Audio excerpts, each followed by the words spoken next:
जय गुरुदेव। गर्भाधान संस्कार। अपनी स्त्री रजोधर्म से शुद्ध होने पर श्री लक्ष्मीवत कांति युक्त होती है। 3 रात्रि के पश्चात उस यशस्विनी के पास जाकर उसको मैथुनार्थ अपने पास बुलावें। यदि वह ना आवे तो आभूषण आदि देकर उसे प्रसन्न कर लें। फिर भी ना आवे तो हाथ से ताड़न करके इंद्रियेण ते यशसा यश आदद इस प्रकार शाप देने पर वह यशहीन हो जाती है। यदि आ जाए इंद्रियेण ते यशसा यश आद धामी कहकर वरदान देने से यशस्विनी होती है और स्वयं भी यशस्वी होता है, अर्थात दोनों यशस्वी होते हैं। फिर मैथुन करना चाहिए और उसके लिए वीर्य की प्रार्थना दी गई है।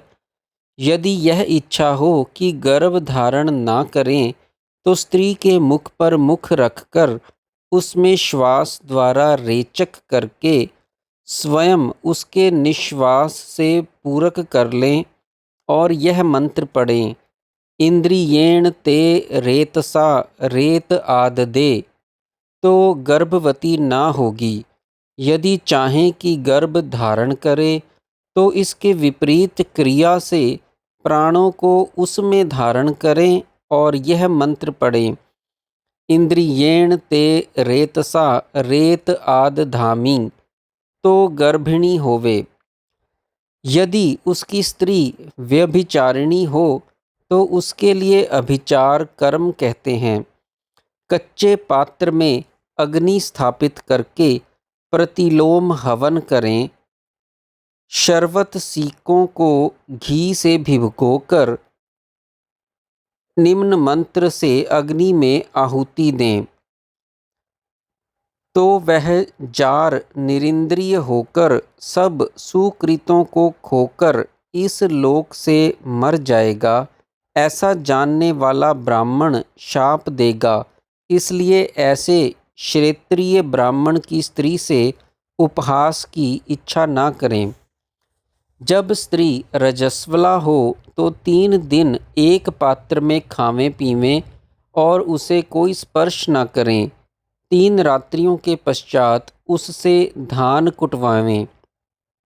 यदि इच्छा हो कि मेरे गौर वर्ण का वेद पाठी पूर्णायु पुत्र हो तो दोनों पति पत्नी दूध में भात पकाकर घी मिलाकर खावें तो उनसे वैसा पुत्र उत्पन्न करने का सामर्थ्य आएगा। यदि कपिल वर्ण के वेद पाठी पूर्णायु पुत्र की इच्छा हो तो दही में भात पकाकर घी मिलाकर खावें। यदि श्याम वर्ण के लोहिताक्ष अर्थात लाल नेत्रों वाले वेद पाठी पूर्णायु पुत्र की इच्छा हो तो केवल पानी में भात पकाकर घी के साथ खावें। यदि पूर्णायु पंडिता पुत्री की इच्छा हो तो तिल के साथ भात पकाकर घी मिलाकर खावें।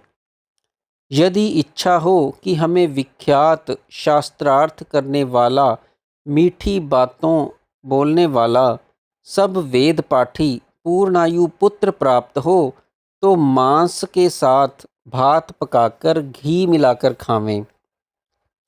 सवेरे ही कूटे हुए चावलों का स्थाली पाक विधि से घी का संस्कार करके उस चरु की अग्नि में आहुति देनी चाहिए। फिर हाथ धोकर पानी के पात्र को भरकर उससे स्त्री को इस मंत्र से 3 बार अभिमंत्रित करे। उत्तिष्ठातौ विश्वावसौ अन्यामिच्छ प्रफर्व्या संजाया पत्या सह। फिर रतिकाल में पढ़ने का मंत्र दिया गया है। फिर स्त्री को छाती से लगाकर इस मंत्र से अनुलोम क्रम से यह मंत्र पढ़ें।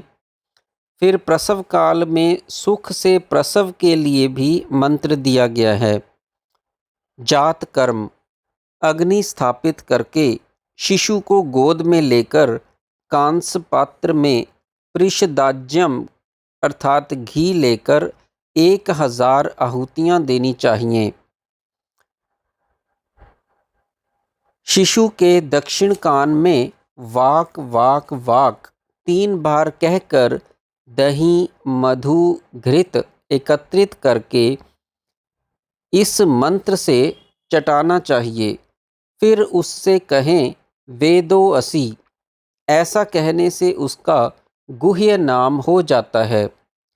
फिर शिशु को माता की गोद में देकर निम्न मंत्र बोलकर उसके मुख में स्तन देवें।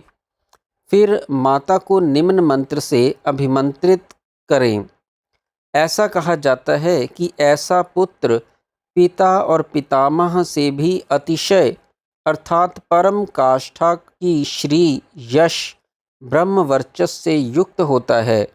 ऐसा जानने वाले ब्राह्मण का पुत्र ऐसा होता है। 5वां ब्राह्मण। इस ब्राह्मण में वंशावली है। वंशावली जानने के इच्छुक मूल उपनिषद देखें। ओम पूर्णमदः पूर्णमिदं पूर्णात् पूर्णमुदच्यते पूर्णस्य पूर्णमादाय पूर्णमेवावशिष्यते। ओम शांति शांति शांति। जय गुरुदेव।